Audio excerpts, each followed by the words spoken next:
Hola, soy Gonzalo Torné, autor de Brujería, una novela sobre las nuevas relaciones amorosas y la manera como vivimos dentro de ellas.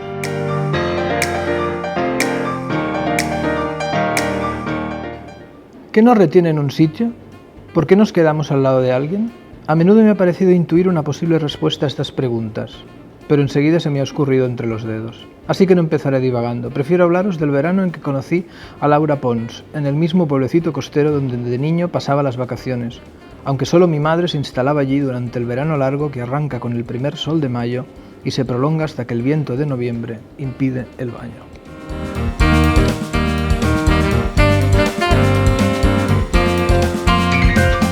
Mira, yo normalmente intento que los títulos sean un poco enigmáticos, que cambien de sentido a medida que el lector va leyendo. Por ejemplo, Hilos de sangre puede querer decir muchas cosas y en diversas fases de la novela quiere decir unas cosas u otras. Y siempre intento que el título nuevo, de la nueva novela, vaya un poco en contra de la dirección del anterior. Es decir, que haya un poco de sorpresa en relación a que los lectores puedan esperar. Así, después de Hilos de sangre, que es un título, digamos, contundente, sonoro, pues vino Divorcio en el aire, que podría ser perfectamente o un temazo de verano o el título de una telenovela, aunque luego cambia de sentido.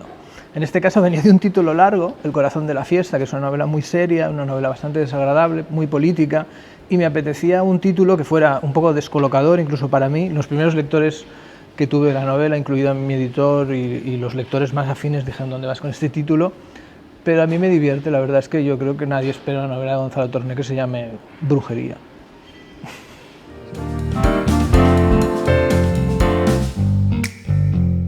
Sí, el título tiene varios sentidos. Uno es bueno, los dos que has dicho. Uno es la posibilidad de utilizar la palabra para seducir a las personas y que se queden a nuestro lado y capturar su atención. También de los sitios para que nos quedemos con ellos.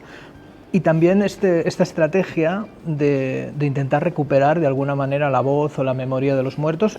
Y no solo eso, sino la brujería con la cual no podemos dejar de pensar en algunos muertos. Es como si los muertos hicieran sus brujerías y sus estrategias para que la mente no dejara de pensar en ellos.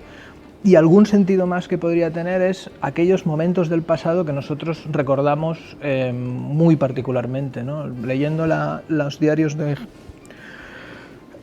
Marcé, me llamaba mucho la atención de que Marcé hablaba de todo, se metía con todo, con Pilar Rahola, con el director de La Vanguardia, pero su confidente privilegiado era Gil de Viedma. Él iba diciendo: oh, esto cómo le hubiera gustado a Jaime, cómo se hubiera gustado a Jaime, ahora hubiéramos ido. Es decir, hay una especie de tiempo en el que somos más nosotros, que lo recordamos también y que ejerce cierto tipo de brujería o de atracción. Y un cuarto sentido, que aparece en el libro también en un capítulo que se titula Magia Blanca, es la brujería o la magia de las vidas que no hemos vivido pero que imaginamos. O sea, es decir, a veces podríamos imaginarnos cómo hubiera sido mi vida si en lugar de ser carpintero hubiera sido veterinario, o si hubiera dado más cancha a esta persona o menos a esta otra persona, ¿no? La fascinación brujeril, digamos, que tienen las vidas no vividas, pero que podemos imaginar porque nos podemos situar imaginativamente en esas vidas. Todo esto es, digamos, el campo semántico del título.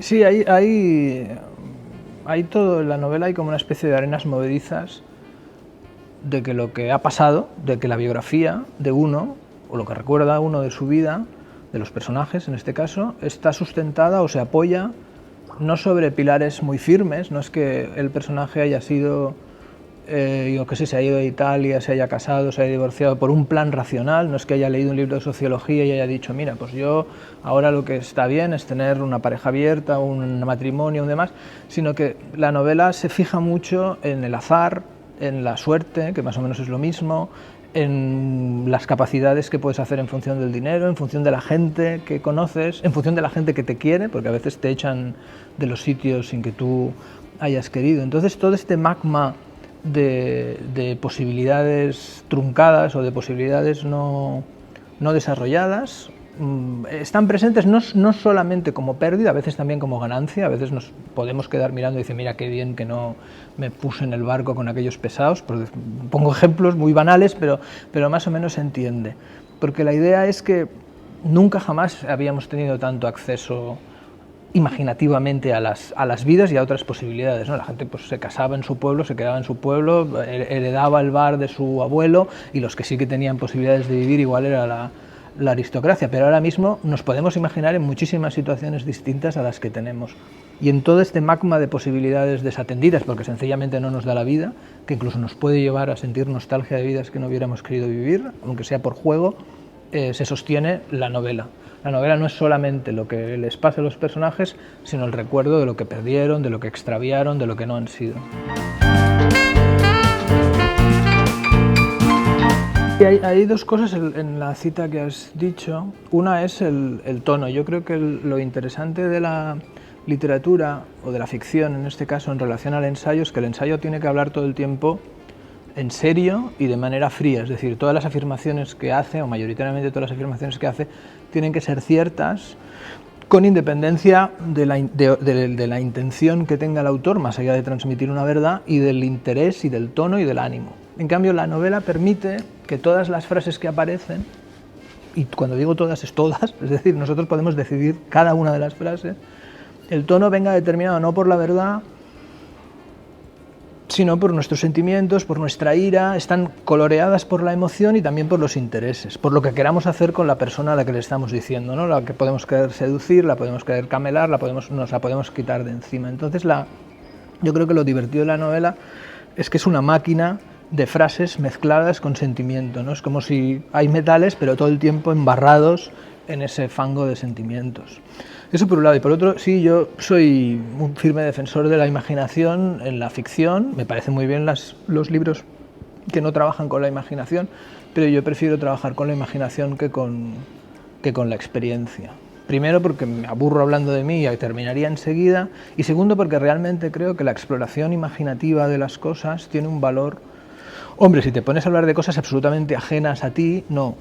Bueno, haces periodismo de ficción, pero muchas veces los escritores podemos incluso explicar las cosas mejor que el que ha tenido la experiencia, porque el que tiene la experiencia está intentando engañarse, autoengañarse, darse la razón. En cambio, el que imagina, no la fantasía de dragones, sino el que desarrolla imaginativamente una vida, puede llegar a explicarla mejor, ¿no? Decía, por otra parte, es interesante porque esta diferencia entre experiencia vivida y imaginación, es cierto que no es lo mismo pues haber ido al colegio que ser capitán pirata, pero sí que es verdad que a veces un escritor solo necesita ver a dos personas en una puerta para suplir la experiencia de quiénes son, por imaginarse quiénes son, qué les pasa y qué relaciones tienen. Sí, yo quería hacer los diálogos. Creo que sobre los diálogos de la novela hay mucha tontería teórica, ¿no? Hay, por un lado, la idea de que tiene que ser adecuado al habla, y entonces salen cosas rarísimas, porque nadie habla como los relatos de Hemingway, que son maravillosos, pero nadie habla así. La gente primero es mucho más lista, se explica mucho más, da muchas más vueltas. Después parece que los diálogos solo tienen que servir para que avance la trama, tienen que ser funcionales, pero esto es tremendamente inverosímil fuera de la novela, porque nosotros no usamos los diálogos así. Primero, porque no estamos embarcados en una trama; después, porque no tenemos que hacer avanzar ninguna trama; ni siquiera tenemos una especial necesidad de expresar nuestra manera de hablar, nuestro modelo de lengua en la conversación. Las conversaciones, sobre todo entre personajes que empiezan, o personas que empiezan a conocerse, tiene algo como de tentativa, de mostrarse, de esconderse, de dar una versión de uno que es distinta, de pensar exactamente qué queremos conseguir con el otro, de, por ejemplo, a enterarnos a través de la conversación de lo que terceras personas piensan. Todo esto no está generalmente en las novelas, y yo he intentado que este movimiento, que es verdad, es una imagen, sí que cambian de idea, como decías, cambian de opinión, cambian de lo que quieren hacer con las otras personas, es una imagen constantemente en movimiento, desdibujada. Ese tanteo es una especie de danza, de reto, de idea, y a mí me parece que eso es mucho más verosímil. Evidentemente está controlado hasta la última coma, pensado, pero me parece que intento transmitir lo que es realmente una conversación, que es pues un desvelarse de espacio y un manipularse, en el bueno o en el mal sentido también, de espacio.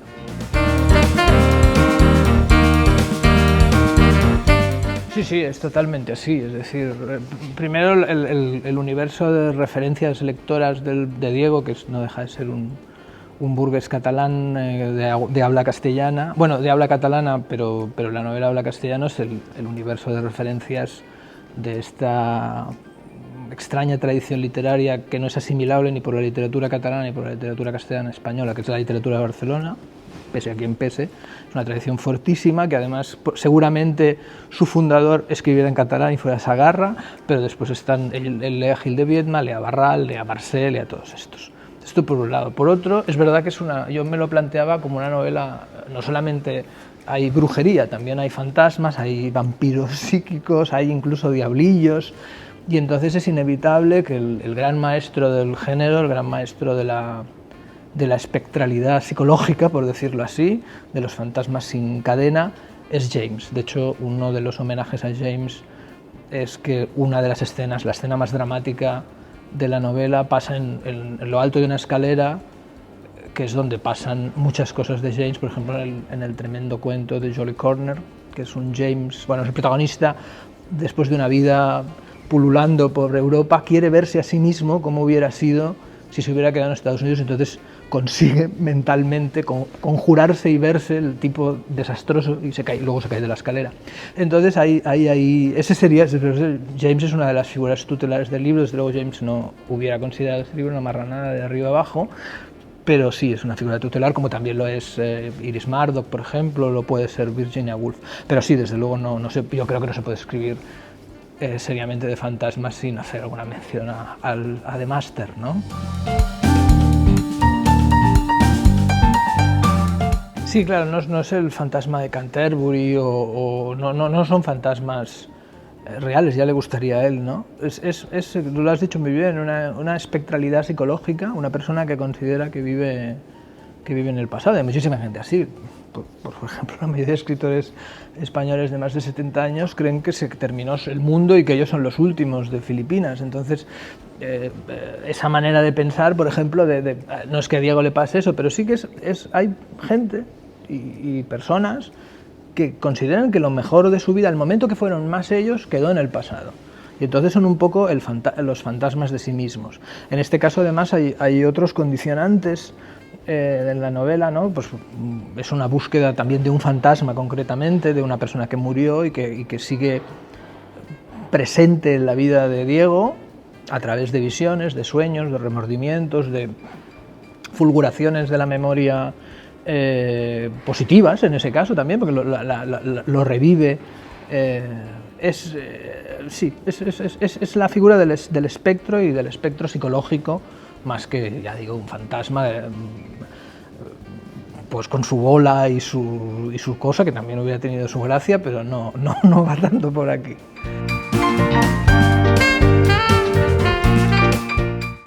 Sí, la novela está estructurada en dos tiempos, pero no los dos tiempos ocurren simultáneamente.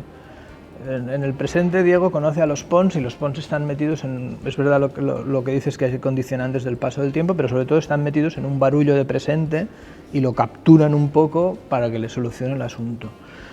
Pero él sí que está atrapado en la juventud, no solamente como el momento, una larguísima juventud, porque dura hasta los 34, una juventud contemporánea, digamos, inadmisible, yo que sé, para Conrad, que ya era mayor, o sea, que ya era mayor, la gente ya era mayor a los 26, ¿no? Pero para Diego sí, porque es el momento en el que se sintió más él, el momento de las posibilidades, y también igual alargo un poco, o sea, igual destripo demasiado o encaro la lectura, pero creo que es el momento en el que fue juzgado. O sea, yo creo que hay un momento en el que ya no puedes engañarte. Bueno, hay gente que consigue engañarse, los hombres del subsuelo, ¿no? Tipo el de Dostoyevsky, se engañan hasta el final de sus días, pero hay gente que no puede engañarse en decir, bueno, esto que he querido ser siempre ya no lo voy a ser, porque no lo hago bien, porque no me admiten o porque no me quieren. Entonces, o todo lo contrario. Entonces, para él no solamente es esa juventud que también está en la novela, sino el momento en el que somos juzgados.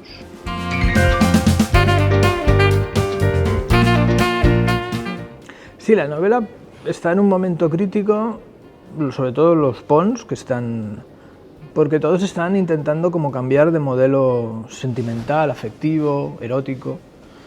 Entre otras cosas porque es posible, ¿no? O sea, las novelas del siglo XIX van sobre todo de que no se puede escapar del matrimonio. Ese es el tema bueno, o lo que pasa antes, o si ya, tipo Jane Austen, o si ya están dentro del matrimonio, la propia realidad es que si una mujer se salía del matrimonio era o castigada legalmente o repudiada socialmente. Entonces, hay una frase intermedia, que es, digamos, la literatura del siglo XX, en la cual ya no hay ese repudio, bueno, en países civilizados, claro, no en España, que no podías ir ni al banco, pero en países, digamos, tipo Inglaterra o Francia, y lo que se explora dentro del adulterio o de las parejas abiertas o demás es, como le diría yo, la propia humillación, el propio orgullo, pero ya no hay una punición social, ¿no? Ahora lo que tenemos es que hay muchas posibilidades y por tanto la gente puede organizarse de una manera y de otra.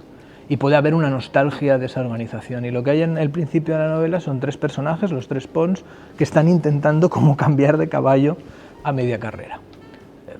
Esa es la decisión crítica que tienen y todos quieren usar a Diego, que es un personaje que vuelve a Barcelona sin raíces. Él dice sin perro, sin casa ni jardín, sin pareja, sin hijos, y entonces es un personaje que puede servirles a los intereses de los 3.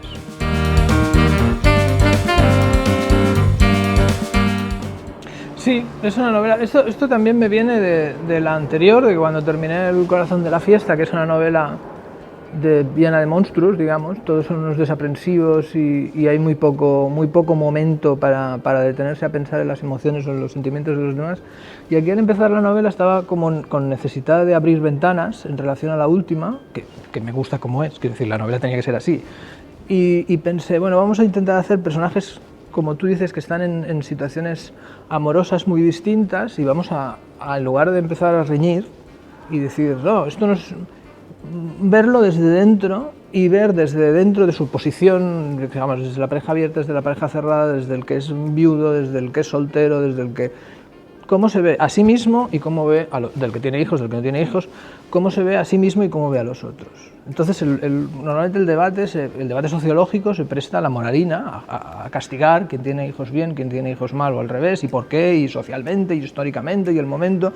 Esta novela es como, vamos a relajarnos en ese sentido, no vamos a juzgar a nadie, no vamos a perdonar a nadie, vamos a ver que cada uno de su versión, de cómo está y de cómo ve a los otros y cómo esa correspondencia genera una serie de tensiones, de envidias, de alegrías, de demás, ¿no? O sea, yo creo que Brujería intenta cumplir con la promesa de la novela, que para mí es que mucho antes de ser perdonados, seremos comprendidos.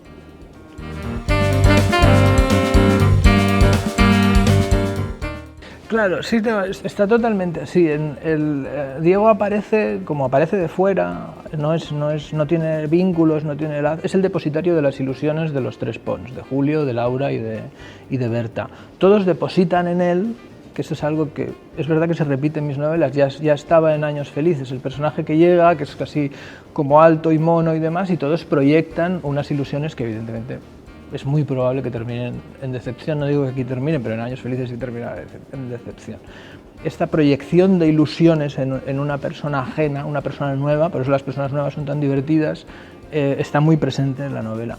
Y por otro lado, la novela también es una lenta reconfiguración de la propia memoria. Yo creo que el juicio que hacemos sobre nosotros mismos tiene que ver con cómo ordenamos la memoria. Si tendemos a recordar nuestros grandes momentos, nos podemos sentir muy bien en la vida, y si a esta gente que se queda enganchada en algo que hizo mal o en un remordimiento que hizo mal, puede sentirse como un fracasado, puede amargarse, ¿no? Eso lo vemos, bueno, nos pasa todos los días, no todos los días, pero tenemos que ir explicando nuestra vida y configurando nuestra vida para saber, bueno, cómo somos el que se dedique a estas cosas. Yo creo que está muy bien también no tener ningún tipo de interioridad.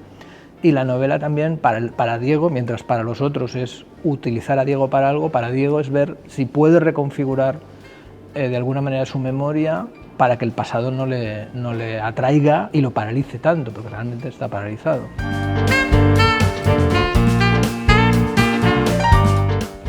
Bueno, en el caso de Diego Didac era porque Primero porque me hace gracia que la gente tenga varios nombres. Siempre mis novelas tienen varios nombres.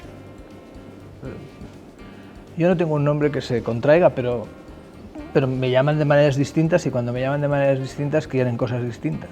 Y yo lo sé, supongo que a ti te pasará lo mismo y a todos, ¿no? Una de las formas de afecto más naturales es cambiarle el nombre a una persona, y entonces todo ese juego de nombrar a la gente de manera diferente, de encerrarlos en nombres cómicos pero al mismo tiempo muy afectuosos, está presente. Y en el caso de Diego me gustaba porque es verdad que él es un personaje doble. Es un personaje que es nuevo pero es más antiguo que los demás, es un personaje que vive en el presente pero vive en el pasado, es un personaje que es la ilusión de un grupo y la gran decepción del otro. Y por otra parte quería un personaje con el nombre doble porque yo creo que esta novela es doble. Es decir, es una novela que pasa en el pasado, en el presente, durante 300 páginas, pero que el pasado va emergiendo a través de visiones, de sueños, de recuerdos, hasta que al final se desborda como una inundación y creo que al final el pasado termina dominando la novela. Es como si hubiera dentro de la novela que está pasando una novela que fuera lanzando fogonazos de vapor. Bueno, esta es mi fantasía de cómo es la novela. Yo no sé la novela cómo es porque no la puedo leer, pero esta es mi idea. Mi idea es esta. Entonces me hacía mucho gracia que no solamente fuera un personaje con dos nombres, sino con este apellido tan sonoro de Hugo Castella, que era un profesor mío de filosofía del lenguaje, que realmente es un nombre poco de filosofía del lenguaje, ¿no? Parece más el nombre de un especialista en algún autor perdido del Renacimiento, del Barroco, pero bueno, la gracia es esta.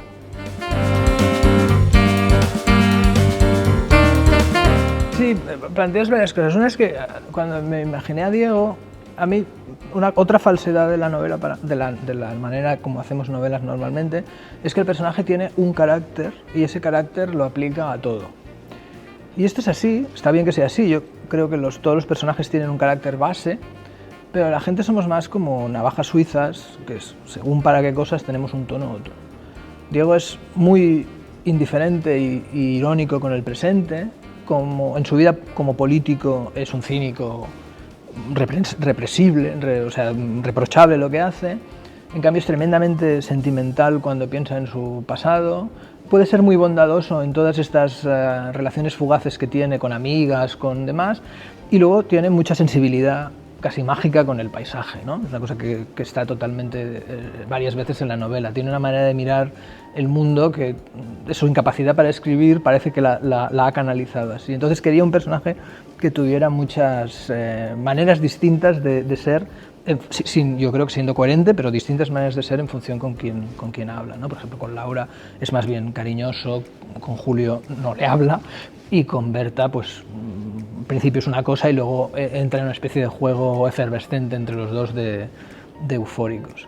Y sobre el regreso al pueblo, claro, tiene un poco de trampa porque yo quería empezar la novela con una especie de... Bueno, es una entrada larga, es una entrada que tiene más cosas, pero también un poco una especie de humorada con dos cosas. Una con la vuelta al pueblo, que es una cosa en el fondo terrorífica, y luego esta idea que hay de mí como escritor de la burguesía catalana. Entonces digo, bueno, pues voy a hacer una entradilla que efectivamente sea de un personaje que vuelve pues, a un pueblo que podría ser no es Cadaqués, pero no esté inventado, no hay referente, pero podría ser Cadaqués, Port de la Selva o Mutriku, no sé, porque es lo que me interesaba es que fuera redondo, porque me gustaba mucho que la idea de un cesto del sol. La verdad es que es por eso que se parece.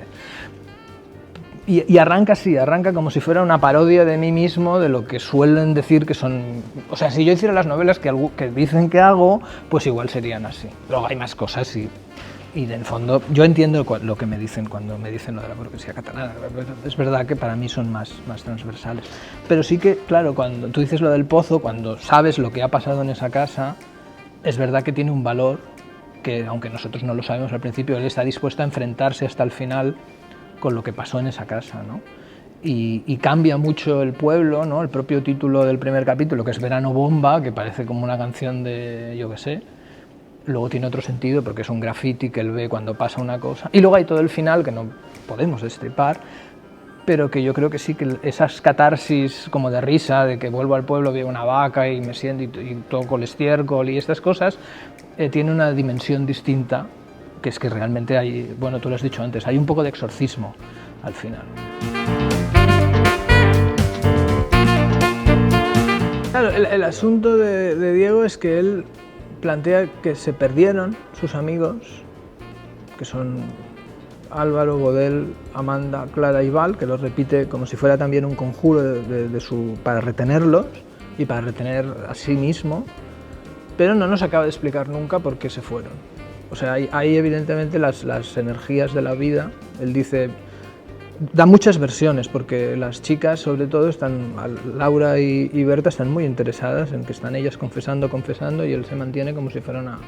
Y entonces él va dando muchas versiones, algunas contradictorias, otras menos contradictorias, ¿no? Por ejemplo, hay un momento que dice, pasaron la década de los 30 años, ¿no? Larga como camiones pesados que nos fue separando, y es verdad, eso pasa. Lo que pasa es que o sea, en la novela hay como un... Yo creo que la novela tiene una parte enigmática, no de novela de misterio, pero sí que es que parece que pasó algo, les hizo algo que los separó, y ese algo que los separó, más algunas otras cosas, determinan que no es una teoría general sobre la separación de la amistad. Yo que sé, hay gente que recupera las amistades y hay gente que no, pero en este caso pasó algo concreto. Sobre los personajes que van saliendo, por ejemplo, Diego sale al inicio de Hilos de Sangre, ya sale con Bodel, que Bodel le da un golpe en la cabeza a Joan Marc y la primera vez que sale Joan Marc es que le han dado un golpe en la cabeza y está con 1 kilo de carne picada encima de un sofá. ¿Por qué está encima de un sofá? No lo recuerdo, pero el kilo de carne picada sí. O sea, Diego ha ido saliendo y ahora tiene su novela. Claro, yo cada vez tengo más lectores que lo han leído todo y yo también yo más o menos sé dónde va todo, pero creo que es interesante, es bonito que la gente se lo pregunte, porque hemos conocido a Clara con 33 años, con su pollo y con ganas de divorciarse, hemos asistido al divorcio de Joan Marc, a la reconciliación, y ahora pues que parece que están, como dice ella, nos hemos vuelto muy domésticos, ¿no? Diego ha aparecido un poco en Hilos de Sangre, aparece aquí, aparecerá también en la novela de Bodel, que es habrá una novela de Bodel, los otros hermanos también van saliendo. Bueno, pues no sé, igual lo que pasa es el tiempo en los personajes, ¿no? Porque es verdad que hay personajes que se repiten en novelas, Balzac lo hace mucho, y Spiderman también lo hace.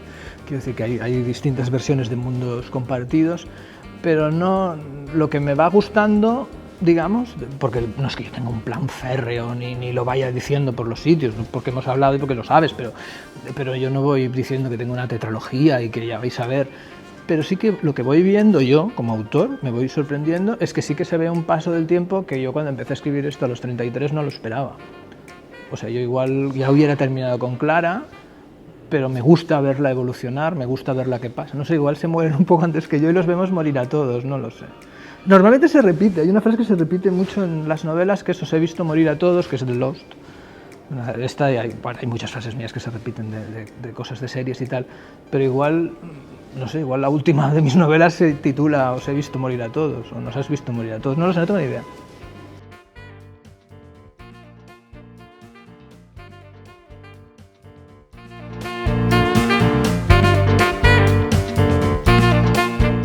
Sí, no lo que has dicho de ver bien no lo había pensado. Yo lo que sí defiendo de mis novelas es que son muy actuales. Lo puedo defender porque yo creo que las novelas que yo estoy escribiendo no se podrían haber escrito hace 30 años, por los temas. Por ejemplo, el divorcio en el aire es una novela sobre los incel, en cierto sentido. Es decir, es una novela sobre una persona que está acostumbrada por clase, por identidad sexual y demás a ser la autoridad y que de repente se ve desbordado por...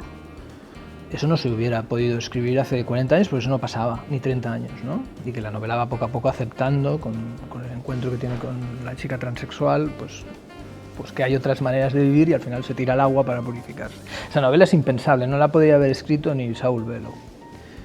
Lo digo por un autor que está realmente... O sea, yo siempre me siento que estoy peleando con el presente y con técnicas novelísticas que no están configuradas como vanguardia, pero que yo tampoco he visto tan repetidas. Otra cosa es que muchos de los temas que yo toco, he cogido este ejemplo, pero ahora mismo esta novela habla de una serie de... O sea, habla de qué pasa cuando nos juntamos gente que tiene diferentes maneras de organizarse afectiva y eróticamente, y cómo nos vemos los unos a los otros. Eso no se podría haber escrito hace 15 años porque no pasaba. Todavía hay gente que considera que muchas cosas en España, pero vamos, yo creo que mis novelas van de cosas que está hablando la contemporaneidad todo el tiempo, lo mismo la novela, vamos a decirlo, sobre el dinero y el procés, cosa más actual no se podría. Lo que pasa es que lo hago novelísticamente, lo hago con los recursos, con todos los recursos que me parece de la novela. Y ahí creo que igual hay un poco como de choque térmico de decir, bueno, estos temas estamos todo el día hablando, pero estamos hablando teóricamente, estamos hablando, es buena la pareja abierta, está muerto el matrimonio, el no sé qué, no sé cuántos. Yo en lugar de darla, a ver, que está muy bien que lo hagamos teóricamente, pero yo no lo hago, lo que hago es escribir historias a partir de eso y ver cómo funciona desde dentro de la imaginación de los personajes. Lamento esta defensa numantina, pero yo me considero un escritor súper contemporáneo. Lo que no hago es vanguardia fosilizada y estas cosas.